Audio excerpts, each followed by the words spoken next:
Olá, tudo bem? Neste vídeo vamos dar andamento ao nosso curso de Física do Ensino Médio, hoje iniciando um novo módulo que trata sobre movimentos circulares e especificamente vamos falar sobre grandezas angulares, mas isso em seguida.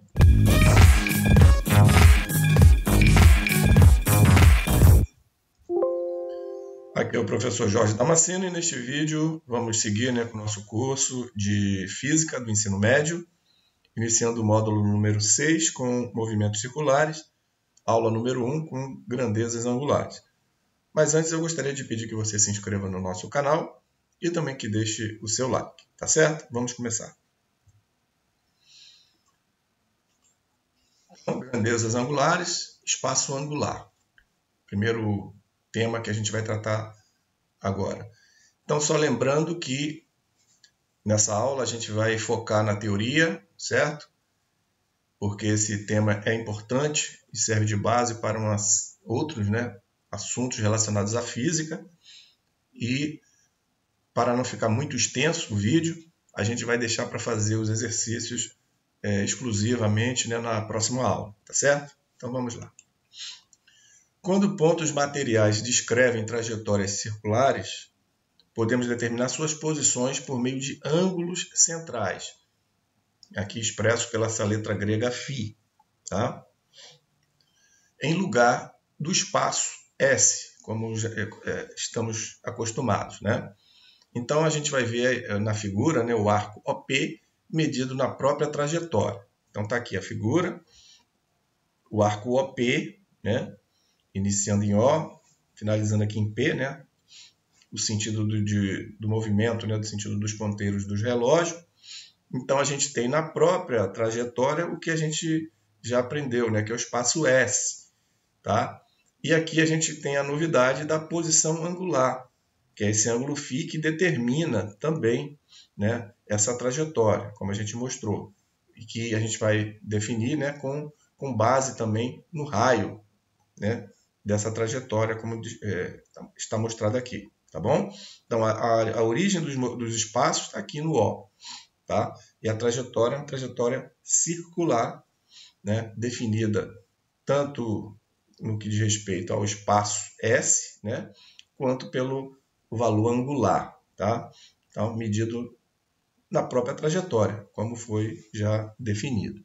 Ok? Então, só para a gente ter essa ideia. Então, essa situação, essa grandeza, já nos mostra o envolvimento do ângulo, que nesse caso a gente está definindo como φ, o raio e o próprio espaço S, que corresponde ao deslocamento do ponto O, de forma circular, até o ponto P, no meu caso aqui, tá bom? Então vamos seguindo. O espaço S permite determinar a posição P do ponto material, o outro ponto, em cada instante, a cada momento. Isso também através do ângulo φ, que também localiza esse ponto P, como nós já definimos. Então, temos essas duas formas de posicionar o ponto P, ou vários pontos nessa trajetória, em função do espaço S e também dos ângulos, no caso dos ângulos φ. E é chamado, por isso que ele é chamado de espaço angular, devido a esse posicionamento em função desse ângulo φ. O espaço S é chamado espaço linear para diferenciar do espaço angular φ, tá? Beleza? Então, somente questão de definição. Espaço angular associado ao ângulo, que forma entre os pontos considerados na trajetória, e o espaço S, espaço linear, que é o próprio deslocamento real na trajetória circular, no caso. Vamos trabalhar com ângulos em radianos. Primeiro ponto aqui, nesse tema, a gente não vai estar trabalhando com ângulos em graus, e sim em radianos. E a gente vai mostrar as correlações aí com relação o que corresponde radiano a graus, Então a gente vai mostrar em seguida. Então, e também vamos definir a definição de radiano também na sequência, tá bom? Então, a medida dos ângulos aqui, nesse caso, né, dos movimentos circulares, a gente vai estar medindo em radianos. O arco S relaciona-se com o ângulo φ em radianos pela fórmula. Então, aqui a gente já vai estar apresentando, né, a primeira fórmula, a primeira expressão que relaciona esses elementos. Como eu falei, né, eles estão interrelacionados através, né, o próprio ângulo, né, o ângulo φ, o deslocamento S, né, o arco S, e também o raio. Né? Então, vamos ver. Então, o meu arco S, né, vamos dizer assim, ele é igual ao ângulo φ vezes o raio. Né? Então, R é o raio de curvatura da trajetória do ponto material. Tá bom? Como a gente mostrou naquela figura número 1.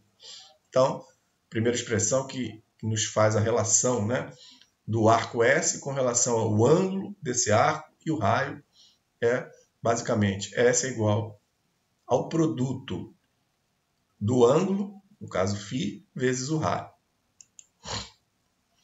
Definição de radiano, né, que mais popularmente conhecido como RAD, rad, tá? Então vamos lá. Um radiano é a medida do ângulo central φ que determina um arco S de comprimento igual ao raio R, S igual a R. Ou seja, o radiano, por definição, né, é aquela medida aquele ângulo, né, que vai determinar que o S seja igual ao raio dessa trajetória. Isso é o que se define como radiano. Por exemplo, para se obter o ângulo de um radiano numa circunferência de raio igual a 10 centímetros, deve-se construir sobre ela um arco de comprimento igual a quanto? 10 centímetros, já que o arco tem que ser igual ao raio para que a gente tenha ali o que chamamos de um radiano. Tá?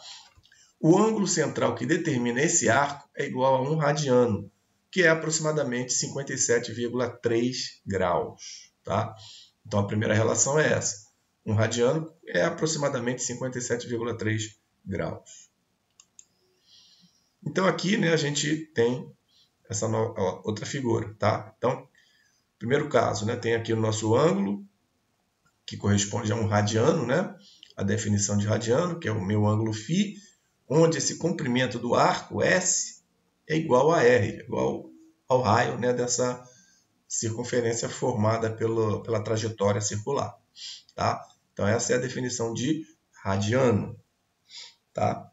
Então, logicamente, que se essa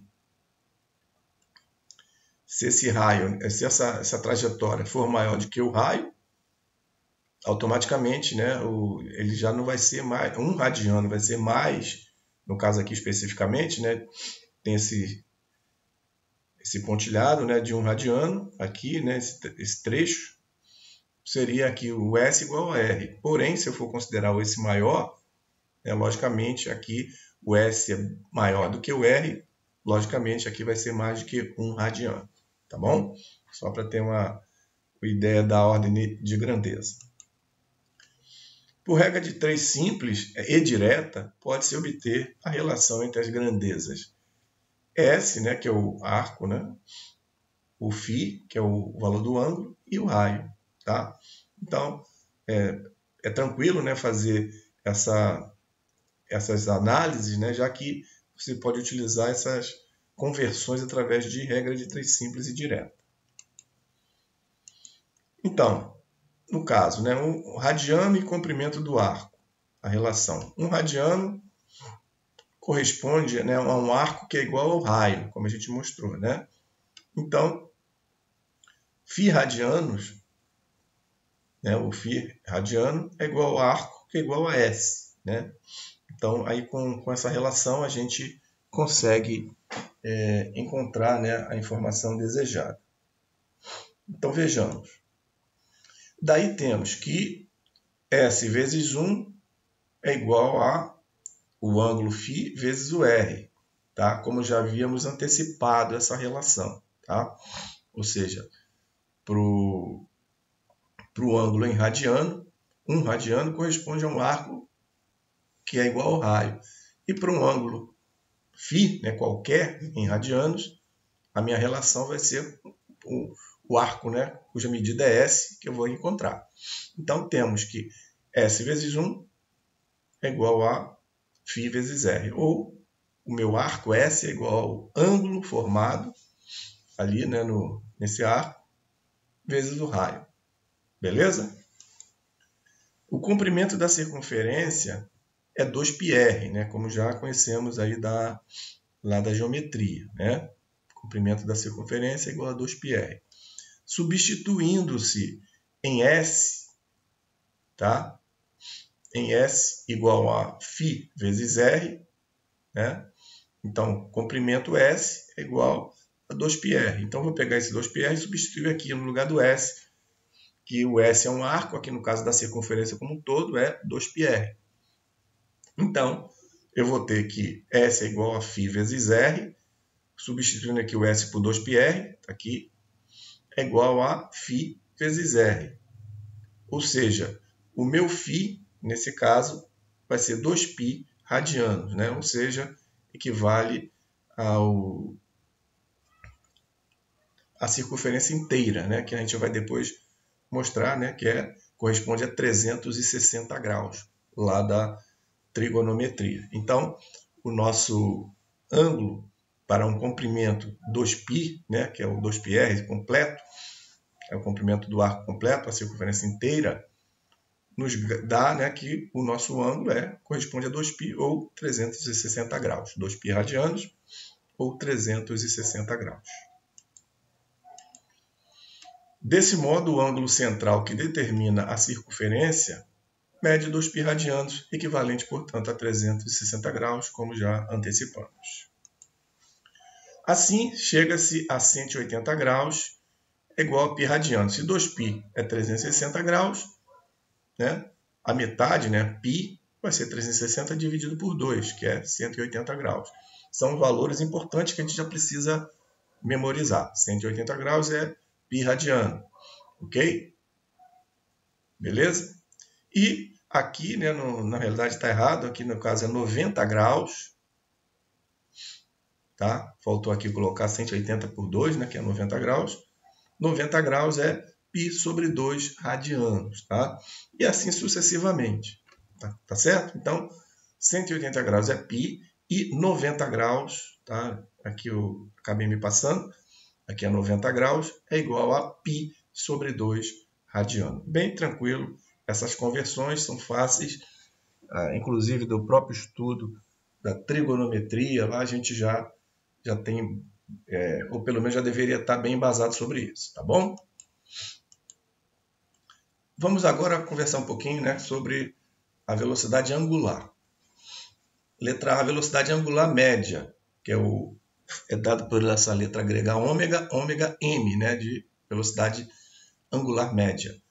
Seja o φ1, né, o primeiro ângulo, o espaço angular de um ponto material inicial, no instante t1, né, considerado, e φ2, o espaço angular no instante posterior t2, conforme a figura número 2, que a gente vai mostrar adiante. No intervalo de tempo ΔT, que é os dois tempos que eu considerei, t2 menos t1, ΔT, t2 menos t1, a variação do espaço angular vai ser ΔΦ, que é igual a φ2 menos φ1, da mesma forma. Então, a velocidade angular média, né, vai ser Wm, né, o nosso ômega m, melhor dizendo, no intervalo de tempo ΔT, que é T2 menos T1, como nós mostramos, é por definição dado por ômega m, que é igual a ΔΦ, a variação, né, do espaço angular, dividido por ΔT, a variação do tempo. Tá? Então, aqui temos a figura 2, como foi citado. Temos inicialmente aqui o φ1, né, o espaço angular inicial, relativo ao tempo t1, no ponto P1, tá? Relacionado à origem aqui dos tempos, t igual a 0, né, origem O. Temos aqui o raio, novamente sendo mostrado aqui, é raio R. O centro da circunferência aqui com C. E temos também, né, o espaço angular φ2, né? Está aqui, ó, o espaço angular φ2, que posiciona o ponto P2 no instante T2. E aí eu tenho que ΔΦ é a diferença entre φ2 menos φ1. Então, esse trecho aqui, né, de P1 para P2 é o meu ΔΦ. E, então, minha velocidade angular média, que é o ômega-m, vai ser igual a ΔΦ, como mostrado aqui, né? A variação do espaço angular, φ2 menos φ1, dividido pelo intervalo de tempo considerado ΔT, T2 menos T1, que está aqui destacado no espaço linear, né, em vermelho. Continuando, agora vamos para a letra B, que vai tratar sobre velocidade angular instantânea, ômega. Né? Ali a gente viu, né, sobre a velocidade angular média, né? Tem até uma associação com o movimento uniformemente variado, né? Que tinha a velocidade média e a velocidade instantânea. Então, aqui no movimento circular também existe essa correlação. Então, a velocidade angular instantânea ômega, que é a velocidade angular instantânea ômega, é o valor limite ao qual tende a velocidade angular média, semelhante ao que definimos como velocidade instantânea, né, lá do movimento uniformemente variado. Né? Então, quando o tempo, né, o ΔT, tende a zero no limite, essa é a velocidade angular instantânea ômega. Então, quando o intervalo de tempo ΔT tende a zero, ΔT tende a zero, então, expressando isso através de uma fórmula, né, a velocidade angular instantânea ômega é igual ao limite, quando ΔT tende a zero, da minha velocidade média, que é a variação do espaço angular, ΔΦ, sobre o intervalo de tempo ΔT. Tá bom? Medindo-se ΔΦ em radianos e ΔT em segundos, a velocidade angular, tanto a média quanto a instantânea, é medida em radianos por segundo, rad por segundo. Então, é importante guardar, né, que a unidade da velocidade angular, tanto velocidade angular média quanto instantânea, é dada em radianos por segundo. Tá? Muita atenção nesse ponto aí. Continuando, né? Vamos agora fazer, na letra C, a relação entre a velocidade escalar v e a velocidade angular ômega w, tá? Que é as duas velocidades escalar, né? A angular e a escalar. De S1, a gente tem, né, o φ1 vezes R. Já definimos essa expressão. Tá? E S2, na posição 2, eu tenho que F2 vezes R também. Então, se eu fizer o ΔS, né, que vai ser o S2 menos S1, que está aqui, é igual ao ΔΦ, né, que é o φ2 menos φ1, vezes R. Tá? Ou, especificamente, eu vou ter que ΔS, como eu antecipei, né, do linear, S2 menos S1, é igual ao ΔΦ, que é o φ2 menos φ1, vezes o raio. Tá? Então, dividindo ambos os membros, né, da última igualdade por ΔT, então aqui ΔS por ΔT, ΔΦ por ΔT, resulta, né, ΔS sobre ΔT é igual a ΔΦ sobre ΔT vezes o raio.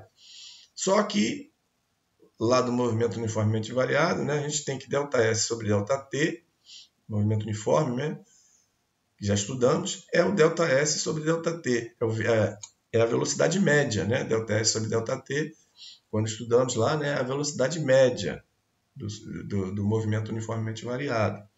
Tá? E o ΔΦ sobre ΔT é a nossa, né, como já definimos hoje, nossa velocidade, né, angular média também, ômega-m. Então, a relação de velocidade média escalar com a velocidade angular média, ômega, é dada por Vm igual a ômega-m vezes o raio.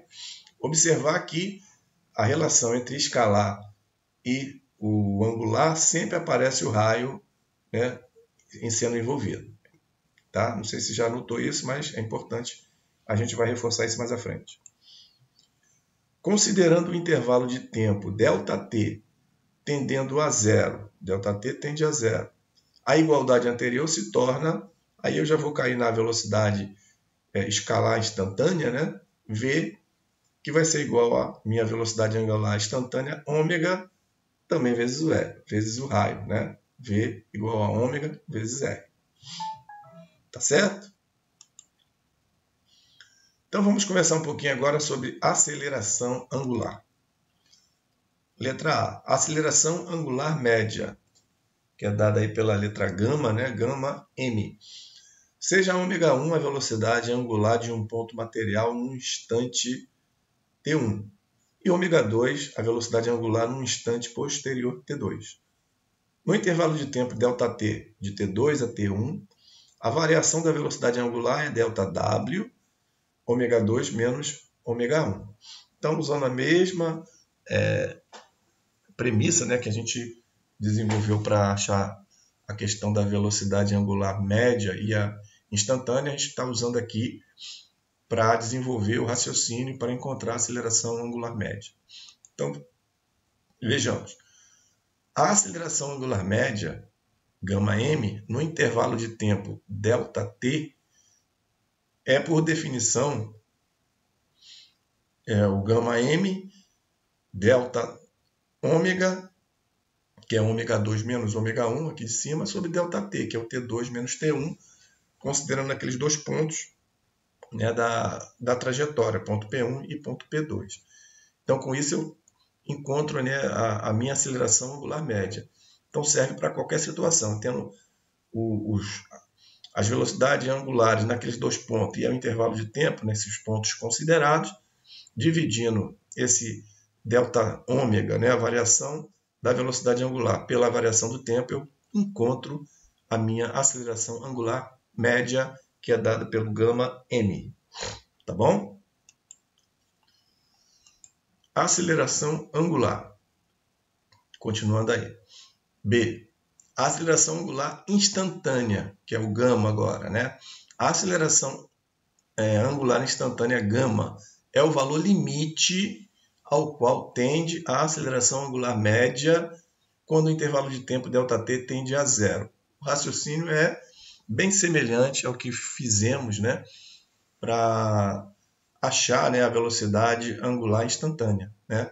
A gente fez com que o tempo, né, o intervalo de tempo, ΔT, também tendesse a zero. Ou seja, ΔT tendendo a zero, então a minha aceleração angular instantânea, que é o gama, é igual ao limite de ΔT tende a zero,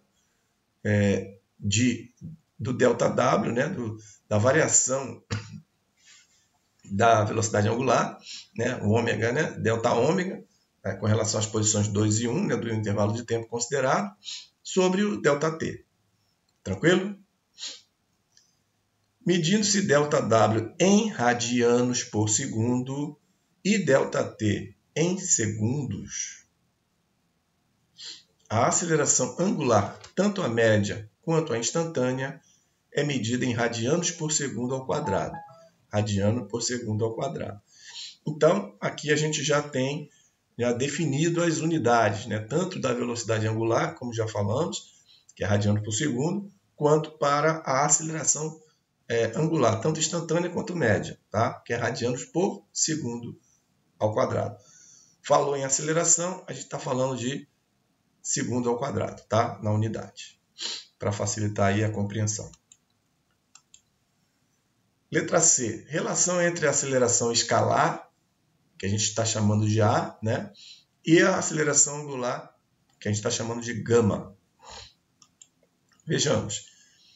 De V1, a gente tem ômega1 vezes R, como já analisamos anteriormente aí quando tratamos da velocidade escalar, né? A velocidade escalar com relação à velocidade angular instantânea, tá? Que é um ômega1. É o ômega puro, tá? Então, V1 é igual a ômega1 vezes R, como mostramos, e no instante T2, né? V2 é igual a ômega2 vezes R. Então, vem, né?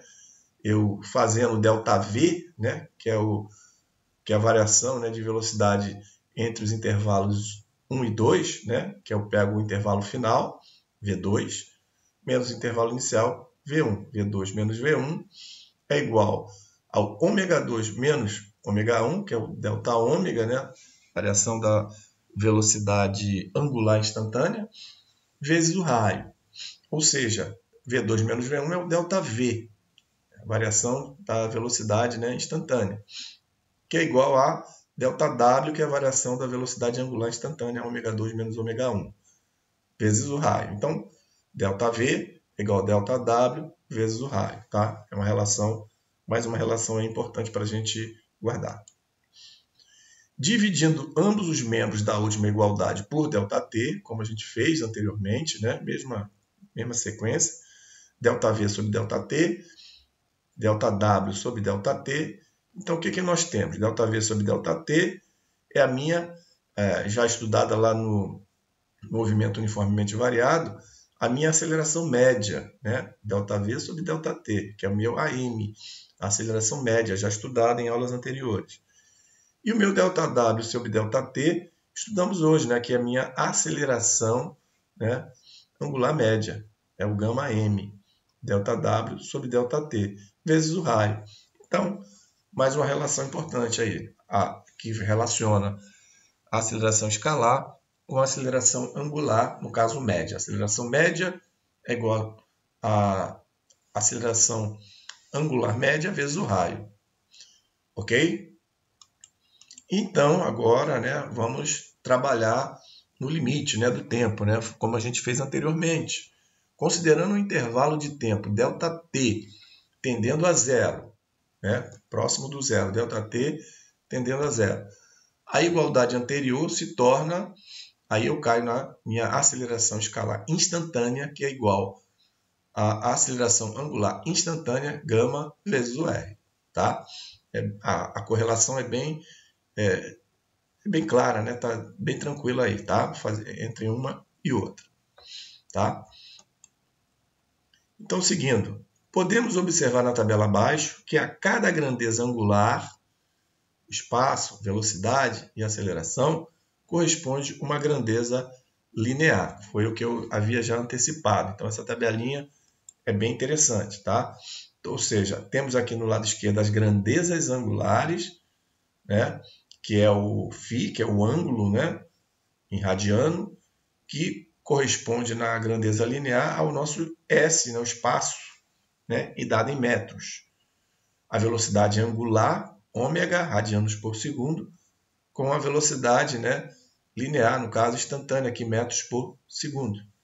E a aceleração angular instantânea em radianos por segundo ao quadrado, com a nossa, né, aceleração escalar, né, que está dando alfa, mas é esse A que a gente está considerando. Alguns livros, né, adotam alfa, outras letra A, e a gente está adotando A como referência. Então, aqui é a nossa aceleração escalar instantânea, o A, em metros por segundo ao quadrado. Seguindo, né, no estudo dos movimentos circulares, é possível estabelecer uma relação entre grandezas lineares, grandezas angulares e raio. Tá? Nós também já havíamos sinalizado isso. Tá? A grandeza linear é sempre igual à grandeza angular vezes o raio. Bem simples.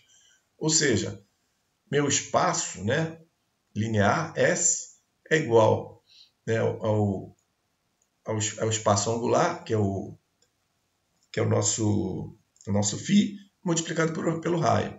Bem tranquilo. A nossa velocidade é igual à velocidade escalar, né, a velocidade angular, ômega, vezes o raio. E a nossa aceleração escalar, A, é igual à aceleração angular, gama, vezes o raio. Então, temos as relações aí entre grandezas lineares e grandezas angulares, onde a grandeza linear é associada à angular multiplicado pelo raio. Tá bom? Período e frequência. Mais dois conceitos importantíssimos quando a gente trata sobre movimentos circulares. E isso aí vai servir de base para várias outras, né, tópicos, né, dentro da física. Então vamos lá. Dizemos que um fenômeno é periódico quando ele se repete identicamente em intervalos de tempo sucessivos e iguais. Então, como o nome está falando, é período, né? Então, se é um fenômeno periódico, é que ele acontece, né, repetidamente, em intervalos de tempo iguais, sucessivos, né, e iguais, né, como está dito aqui, intervalo de tempo sucessivos e iguais. Então, isso é um fenômeno periódico. O período T, né, maiúsculo, né, é o menor intervalo de tempo da repetição do fenômeno. Então, né, se aquele fenômeno está se repetindo e os intervalos de tempo sucessivos são iguais, então qual é o tamanho daquele intervalo de tempo? É o que a gente chama de período T, tá? Que é o menor intervalo de tempo da repetição do fenômeno. Então vamos ver alguns exemplos bem práticos, né, que vão, né, nos dar uma base bem legal. Então vejamos. Desprezada a resistência do ar, o pêndulo da figura número 3, que a gente vai mostrar, oscila da posição A até B e retorna a A. O fenômeno é periódico, pois se repete em intervalo de tempos iguais. Tá? Então vejamos. Antes de mais nada, tá? O período é o menor intervalo de tempo para o pêndulo partir de A e retornar novamente a A. Tá? Então, o ciclo, né, esse período, é o tempo que ele vai oscilar de A, né, vai a B e volta a A. Então, como a gente mostra aqui na figura, tá? Figura número 3, ele está na posição A, começou a oscilar, né, passeou, foi lá em B e voltou, tá? Então, o que é um período considerado? É a ida até B e o retorno, tá? Que é um ciclo completo, tá? Cada vez que ele vai e volta é um período, tá bom? Temos também outro exemplo bem fácil, tá? No relógio, né, o ponteiro das horas tem movimento periódico. Aqueles casos, né, que temos um relógio com ponteiro, tá? Então, de 12 em 12 horas, o ponteiro passa novamente pela mesma posição em idênticas condições. Então, o período, no caso, para as horas, é de 12 em 12, né? Começa ao meio-dia, né? Ele vai até meia-noite. Então, foi um período. Aí, de meia-noite até meio-dia de novo, outro período. Então, a cada 12 horas é o período no que diz respeito aos ponteiros do relógio, tá? Então, seu período T é igual a 12 horas. Os ponteiros dos minutos e dos segundos também realizam movimentos periódicos de períodos logicamente diferentes, né? Aí teria que analisar caso a caso. Mas, para facilitar o entendimento, o ponteiro das horas, né, ele dá uma volta completa a cada 12 horas. Outro exemplo, né, que é bem conhecido, né, é a questão do movimento de rotação da Terra em torno do seu eixo, né, que se repete periodicamente em intervalos de 24 horas, de tempo de 24 horas. A cada 24 horas é um novo dia. Então, esse ciclo, esse período de rotação da Terra tem uma duração de 24 horas. O período do movimento de rotação da Terra é de 24 horas. Tranquilo? Num fenômeno periódico, chama-se frequência. Quando a gente vai falar sobre período, tratar período, está associado à frequência. Então, a gente vai mostrar aqui a relação entre período e frequência, tá certo? Então, num fenômeno periódico, que acontece em intervalos de tempos iguais, como já definimos, chama-se frequência F o número de vezes em que o fenômeno se repete na unidade de tempo. Tá? Então, num fenômeno periódico, chama-se frequência F o número de vezes em que o fenômeno se repete na unidade de tempo considerada. O que é isso? Vamos detalhar. Então, o período e a frequência se relacionam. Por regra de 3 simples e direta, temos. Né? Então, essa relação é bem tranquila, bem simples entre o período e a frequência. Por exemplo, temos o intervalo de tempo e o número de vezes em que o fenômeno se repete, que é a frequência, né? Então, no caso, período T, né, uma vez, né, um período, qualquer que seja ele, né, ele acontece uma vez só. Tá? A frequência é uma vez, só tem um período, uma vez.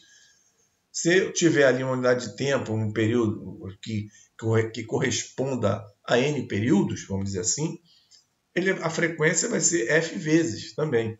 A frequência vai acontecer várias vezes. Tá? Então, para um período, eu tenho ali uma ocorrência. Para N períodos, eu vou ter também uma quantidade, né, que vai corresponder a F, né, vezes a frequência.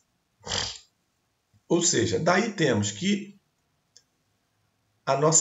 na regra de 3, né, fazendo aqui, a frequência vezes o período, um período, igual a né, uma unidade específica, né, que pode ser, a gente vai definir depois, né, segundo, horas, etc., vezes a quantidade de vezes, né, uma vez, duas, e assim sucessivamente. Então, daí temos que frequência vezes o período é igual a 1. Ou, mais simplesmente, né, a frequência é o inverso do período, ou o período é o inverso da frequência. É mais simples você guardar isso. Porque quando eu trato de frequência, se eu tenho a frequência e não tenho o período, basta eu inverter a frequência que eu vou ter o período. Se eu tiver o período e não tiver a frequência, eu inverto o período e vou obter a frequência. Ficou claro? Então, a frequência, resumindo, é o inverso do período, 1 sobre t, e o período é o inverso da frequência, 1 sobre f. Observe que a frequência é o inverso do período e vice-versa. Então, é a forma mais simples, né, da gente memorizar isso aí, a relação entre período e frequência. O período t é o menor intervalo de tempo para o fenômeno se repetir, como já definimos. Suas unidades podem ser segundo, S, hora, dia, e aí vai. Assim, né, 1 sobre 1 segundo, né, que é 1 segundo elevado a menos 1, que é 1 sobre 1 segundo, né, 1 sobre t, é igual a 1 Hz, que é a unidade de frequência. Tá? Então, se eu tenho meu período igual a 1 segundo, né, eu tenho que isso corresponde a 1 Hz. Então, 1 sobre 1 segundo é igual a 1 Hz. O kHz, Khertz, corresponde a 1000 Hz. Aqui é importante, né, vocês, né, conhecerem esses elementos. Quilo, que é K, né, que é 1000, mega, que é 1 milhão. Né, tem alguns elementos aí que são importantes. Mili, que é 10 elevado a menos 3, né, que é 1 dividido por 1000.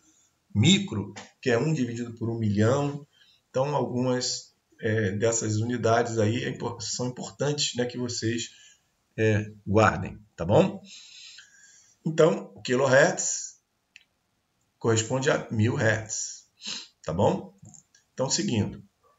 Como os fenômenos em estudo são periódicos, isto é, realizam ciclos ou rotações, é comum nos referirmos à unidade Hertz falando em ciclos por segundo, CPS, tá? Porque são ciclos, são períodos definidos. Então, Hertz também pode ser representado como ciclo por segundo, ou rotação por segundo, também muito falado também, RPS, rotação por segundo. Outra unidade usual de frequência é rotações por minuto, RPM, tá?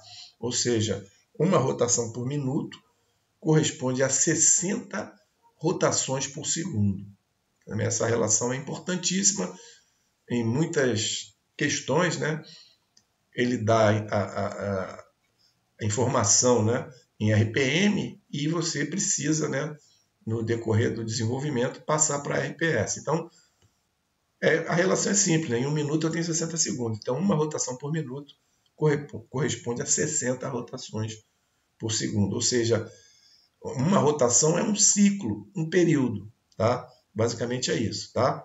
Então, na próxima aula, né, a gente vai entrar em exercícios para praticar, né, esses conceitos que a gente estudou hoje, né, que são importantes, como eu falei, que aparecem com certa frequência no Enem, em concursos, em vestibulares diversos, né, e serve de base para outros temas da física mais adiante, tá certo? Então, fechamos aqui, né, essa aula de hoje. Espero que vocês tenham gostado. Antes de encerrarmos, peço que você se inscreva no nosso canal, caso ainda não seja inscrito, acionando a notificação do sininho para o YouTube te avisar, né, dos próximos vídeos, deixando o seu like, e também peço que você compartilhe o vídeo nas suas redes sociais e também com seus amigos. Te desejo bons estudos e te espero no próximo vídeo.